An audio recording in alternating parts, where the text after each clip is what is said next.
Stream of consciousness. Who coined the phrase stream of consciousness? William James Joyce. The terms which stream of consciousness tells about mental state. The term stream of consciousness is often studied with interior monologue. Stream of consciousness is a narrative technique of a writer in which passes into a character's mind, a narrator records in detail what exactly. What is the goal of stream of consciousness narration? To bring the reader close to character's mind and thoughts. Third person narration is the part of stream of consciousness. How are monologue and stream of consciousness similar? They present characters' thought on the reader.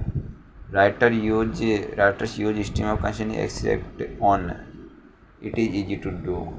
It is not easy to do.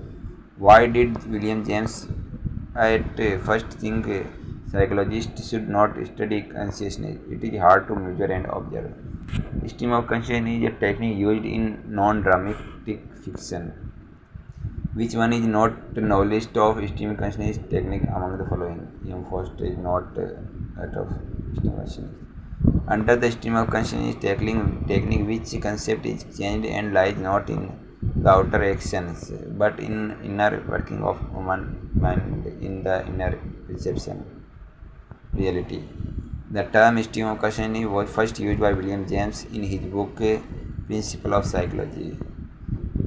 The stream of consciousness technique based on the subject of thought and of a character.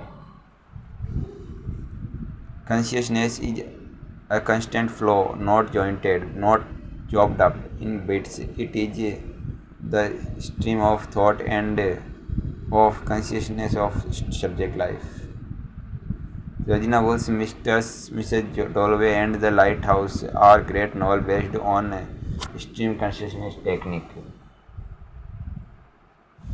Dorothy Richardson's novel Pilgrimage is best example of stream consciousness technique. James Joyce's masterpiece work, which is based on stream of consciousness technique, Ulysses. James Joyce initiated with stream of consciousness technique.